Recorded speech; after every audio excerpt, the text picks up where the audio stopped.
Hello, I'm Ronnie Eldridge. Welcome to Eldridge and Company. My question today is, how are people, that's people who believe that the role of government is important, going to take our country back? My guest is Vincent Montalbano, a perceptive scholar of politics and public policy who has some very good but exceedingly challenging ideas. Welcome. Thank you, Ronnie. So you wrote an essay that I have seen called Hopelessly Hoping, and it was written in October. Yes. So you sort of had a feeling that we were going to have this result of the election. I did. I'm sorry to say that I was not that surprised. I wanted to be, but I was not that surprised. And you're an optimistic person. You've been in politics since you were a kid, right? I mean, I've been anti-war, anti-this, anti-that, yes. Pro this, pro that. Yes, since okay. my early days in college. So what are we going to do to make it changed? Well, you know, I don't think there's any other unusual suggestions to make other than the regular ones. Which so is what are the, I don't mean to interrupt you, but what do you think are the reasons given for this debacle? Well, I think the people are giving a lot of reasons. My reasons are that this is the culmination of 50 years of neglect by the two institutions that should be caring about and intimately involved with the working class, the Democratic Party and the labor movement, and the culmination of their neglect of these issues and of that constituency. And it's shown up in the election result in so many ways. You know, I was literally stunned. I followed this over the course of elections, presidential elections since Ronald Reagan's first, that the percentage of union members who have voted Republican has been in the low 40s. Sometimes it's gotten into the high 30s, but it's been in the low 40s. This time, it was 49% of union members, former union members, who voted for Donald Trump. There is something terribly, terribly wrong with that. On the flip side of it, the Democratic Party, during the primary, had a wonderful discussion about working class issues.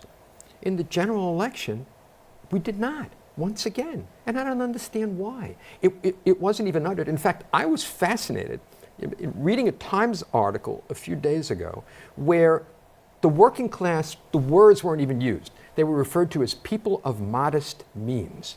You know, this is crazy. So was it Bernie who brought those issues in? Well, Bernie brought those issues in the primary. There are activists and people in the labor movement who have continued to talk about that. But you know, institutions are what they are. And they tend to get hardened, and they tend to have their own establishments from one time frame to the next that control them.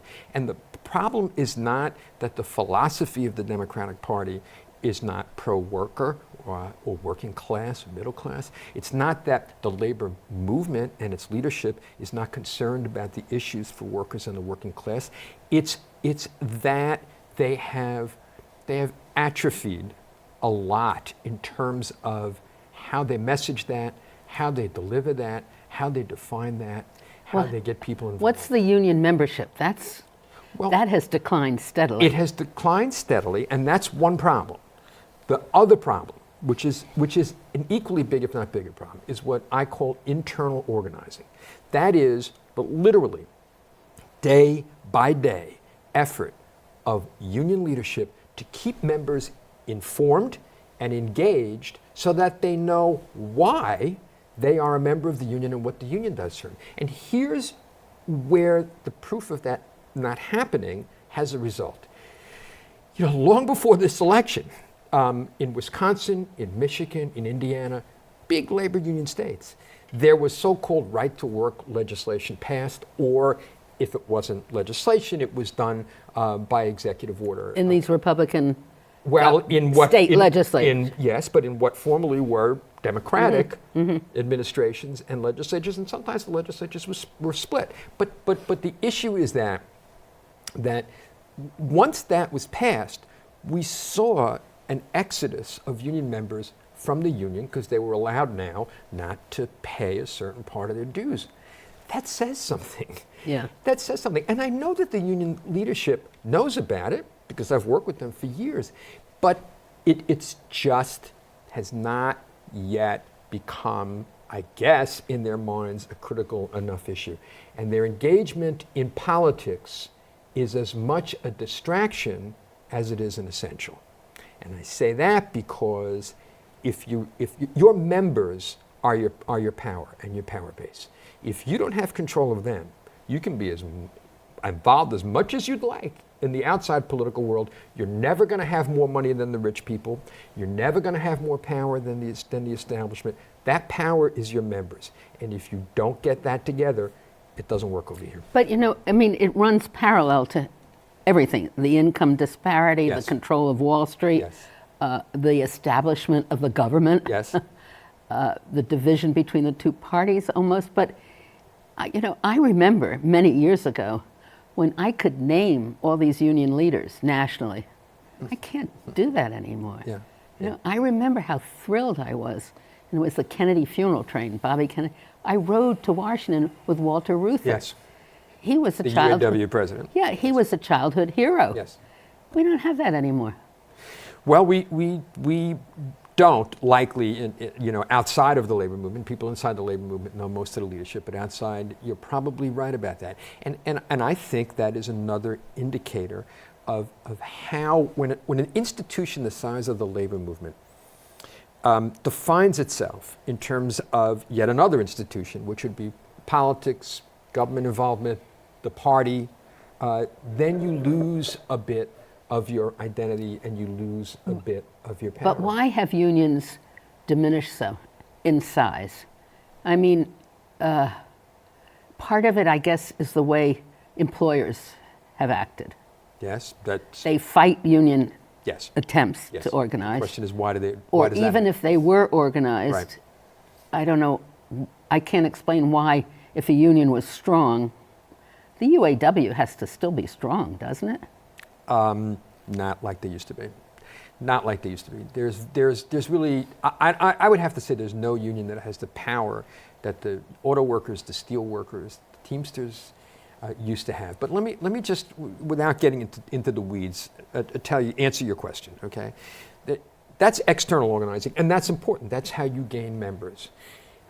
Since the Reagan administration, particularly, but starting even in the 70s, okay, there were efforts to try and make it more difficult for unions to organize because they had to go through an election, all right? Elections are good things. I'm not against elections. But there is a process called card check. A union, in order to have an election, gathers signed cards from the people they want to organize. Then an election is called.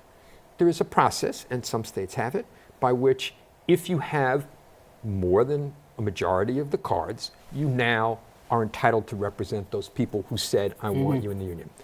Card check is, I hate to use superlative terms, card check is an existential issue for the labor movement.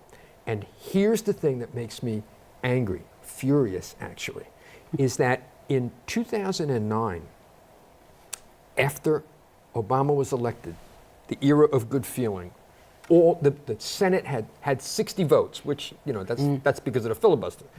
We had the majority in the House. We had a Democratic president. Card check was put on the agenda, never got passed by the Democrats. Now, I ask you. Why? Well, because there were enough Democrats in both houses who were more centrist, more corporate-oriented Democrats. There were Democrats from states that had right-to-work legislation, but they were elected from their little section of the state. There are lots of reasons. That's not what matters. What matters is that the party did not do everything they could have to try and make it happen. Do you think in this age, with so many industrial,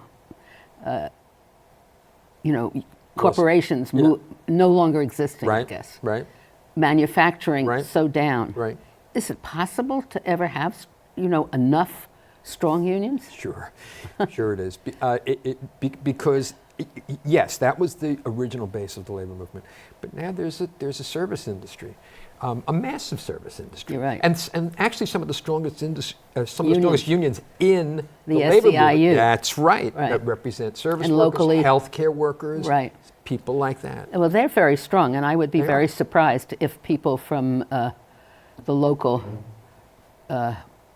just went out of my mind, who's 1199? Yeah, 1199. If there was a high percentage of 1199 members voting for Trump. I would say it probably wasn't 49%. No, that's it for couldn't sure. have been. That's Absolutely. for sure. That's for sure. Because that is a very strong, Yeah. tightly run union. But I right? got to tell you something, Ronnie. 49% is the extreme, okay? It shouldn't be 40%. It shouldn't be 35%, all right? If members understand that their pension, that their health care, their working conditions, their salary, their hours come from the unity of the union that's representing them, if they understand that on a day-by-day basis, then that begins You can to see diminish. the nurses, for instance. I think they're very strong, aren't they, trying to union? They are. Yeah. And you can see that they really are cohesive. Yes, yes. The unions that do the work internally are in the best shape. So now the middle rural, whatever we're calling the middle America who voted for Trump, are those working class people all out of jobs? No, they're not out of jobs. Some of them are out of jobs.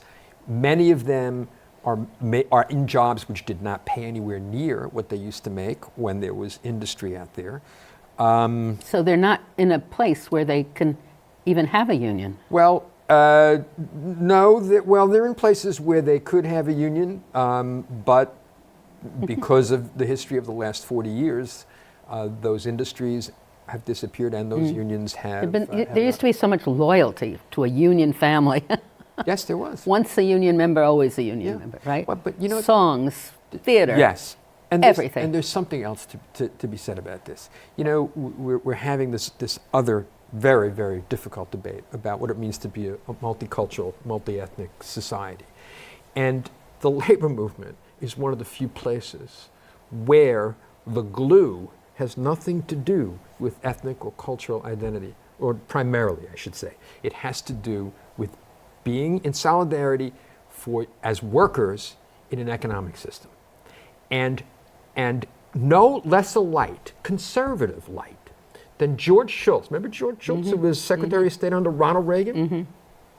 During the solidarity movement in Poland, the successful solidarity movement in Poland, said that you cannot have a free society without a free and successful labor movement. That wasn't me. That was George Shultz. Well, you know, but we do have some unions that were known for their lack of interest in other groups. Yes, that's true. You know, No, but at that's least true. they were Nothing is perfect. cohesive. So what should unions do? Look, it's again, it's not brain surgery, it's not rocket science. They've got to get back into organizing themselves. But I'm going to add something else, which I've said to my labor colleagues, and they've agreed with me in the privacy of the confessional, but then they don't do anything about it. The labor movement should be in the forefront of eliminating pay-to-play, of reducing the influence of money in politics. Pay-to-play means if you have business before the government, okay, you cannot, as an institution, as a lobbyist, as a client, as a contractor, etc., make a contribution to that level of government. But they like doing it, the unions. Well, yes, because it's the way the system is. Contributions usually mean contact with the political establishment that you want to be near. You know what? I just keep pointing out to them the political establishment that they were near in 2009 screwed them up on card check. So how about this? How about then that we get in the forefront of trying to eliminate this stuff? Because our biggest asset, the union's biggest asset, are the members, not the money. They can't keep up with the Kochs. They can't keep up with all these other people. They can't.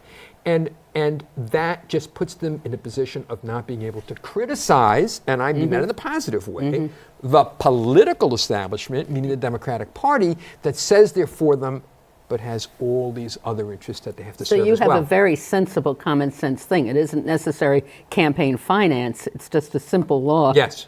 that you can't Yes. give if you have matters that are, go on, Before say the it. government, if you have business before the government that you are lobbying or that you're doing contracts or whatever, you cannot make a contribution to anybody on that level of government. Now, somebody says, some people might say it's a free speech. No, it's not. Because if you, let's say it's the state government, okay, you can't make a contribution there, but you have no business before the city government. Well, you can make a contribution there within the limits, or the federal government, whatever. If you have interest on all three levels, no. But then you're a powerhouse. You shouldn't have to do that, all right? And the unions need to be in front of that because they can never match the money, but if they redevelop their base, which is the members, that will give them some power. Ronnie, this is not going to happen overnight. It took 40 years to get here. It took, 50 years to get here. One of the benefits of being old and still remembering things. It was in the 60s that this started. Well, the National Labor Relations Board also has been powerless lately, hasn't it? Actually, under Obama, in the second term primarily, the National Labor Relations Board has been doing some very good things. But it's set up so that there are Republican appointees and Democratic appointees.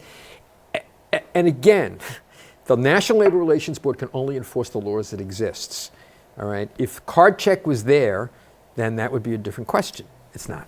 I'm going to speed it up because we're not going to get through. Good. So you say that unions should also be the think tank, the pressure about what are they going to do as we increase the use of robots, the use of all kinds of things that eliminate jobs. Right. What are we going to do when there isn't work Right. for actual human beings? Right. This is one of those types of issues that when you're preoccupied, as the labor movement and the Democratic Party is now, with elections and with the results of elections, you don't pay attention to it. Look, I like to give this as an example. 5 million years ago when Lucy walked out, Leakey's skeleton walked out onto the savannah in Africa until 1930, basically, people had to work as much as they needed every day. Yeah. Then we went to a 40-hour week, 8-hour workday. That was the result of a labor movement that started about 50 or 60 years earlier in the late 1800s, gathered power, and then we had a Democratic administration, the Roosevelt administration. Now, and this is again not me talking. This is people. But that was when there were lots of jobs. Well, opportunity. No. The Oh, 40-hour work. the That's depression. exactly Yeah. right. Okay. That's exactly. Okay. That depression eliminated jobs. Here we're talking about automation that's going to do it. All right.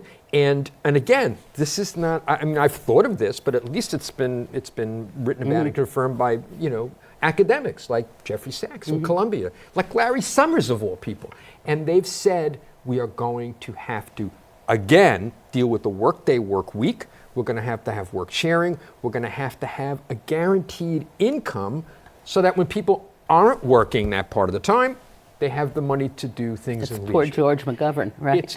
Well, look, it sounds like science fiction. It's not. It's a lot closer than we think. Now let's talk about the Democratic Party. Yes. Because they're in terrible situation. Yes. I mean, it's state government and it's just awful. What can they do? What should be done? Well, it's going to be another long process. I think that the other, what has always bothered me, and I'm just thinking about it. Good. The Senate committees and the House committees where they go out to recruit candidates. Right.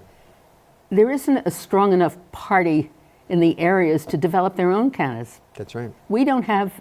I mean, who do we have? Future candidates.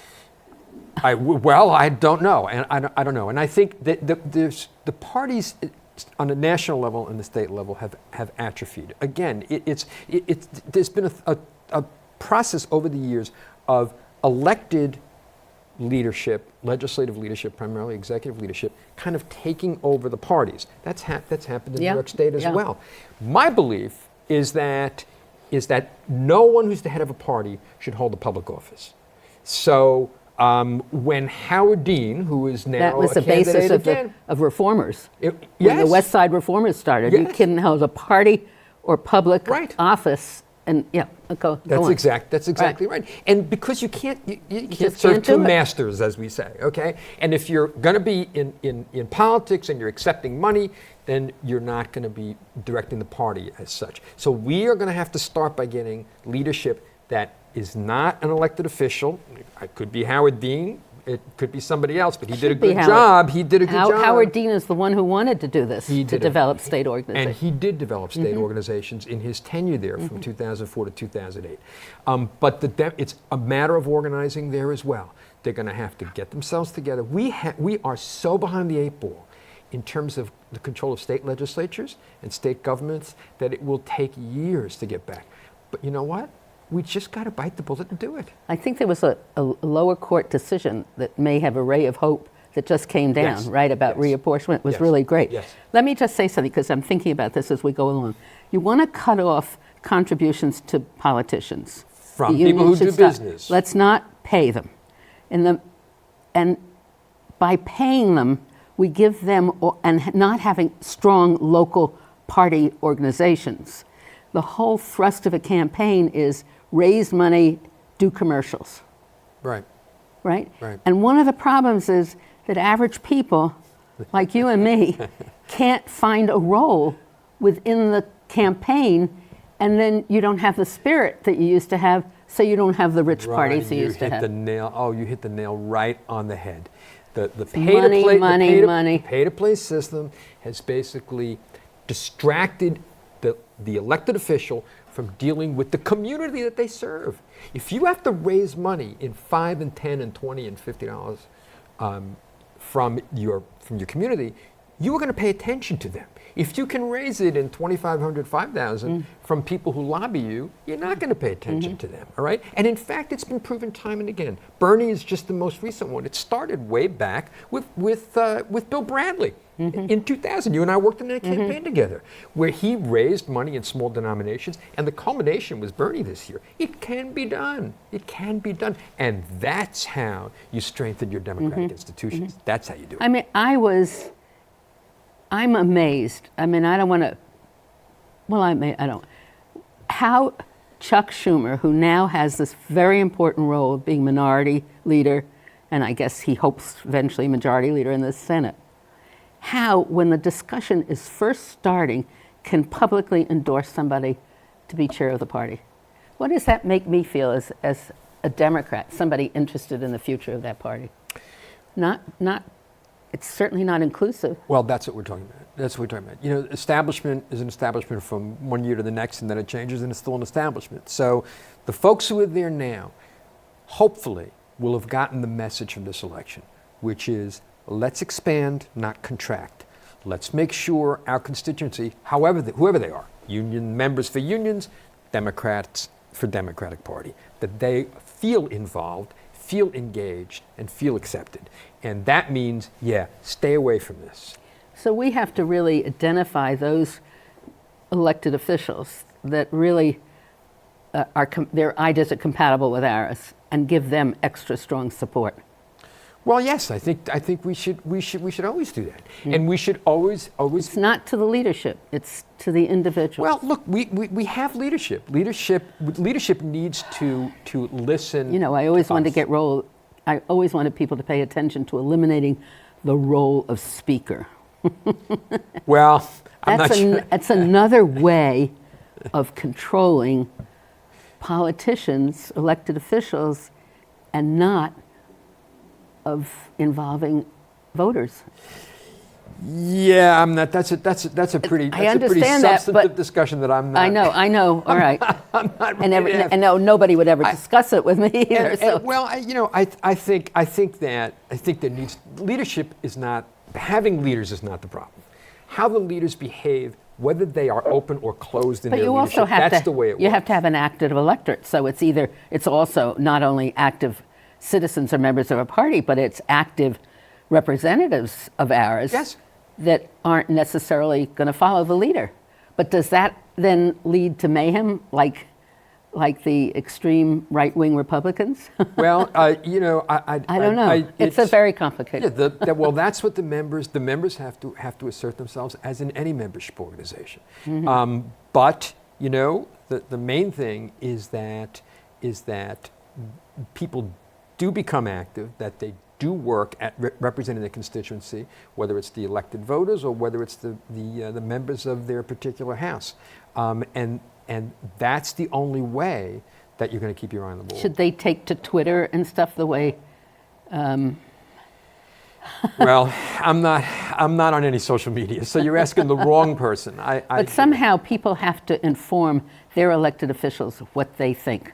It's very important. Yes. Yes. Oh, you mean? Are you saying should the constituents take to Twitter? Yeah, Is that what you're saying? yeah. Sure, absolutely, absolutely. They should. They should raise their voices in whatever way it is possible. I mean, it's a good example now because we're outraged at what happened. We can't allow the same establishment to continue directing what's going to happen. Well, you won't get. We have to support some. What? You won't get disagreement from me on that. Right. I agree.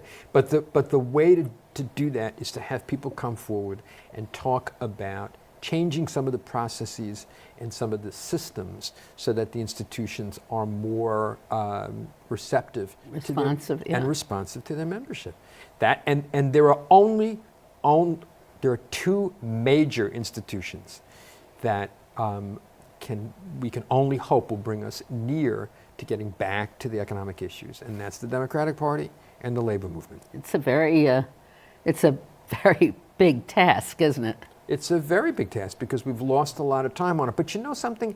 You know, we elected an African-American president twice, elected and re-elected him. So there has to be hope. There is, still positive things to look at in the American people and the American political system. We have this result this time. There's a variety of reasons for it, but we have to pick ourselves up and we have to go back to figuring out what we do to get to the electorate in the way that we should. Well, that concludes our program. Oh, thank you. Thank you, Vinny. Thank you, Ronnie. I hope we're going to be more optimistic the next time we meet. I will always try. And the message is not to be hopelessly hopeful. Just let's be hopeful. Let's be hopeful, right? Okay. Thank you very much. Thank you, Ronnie.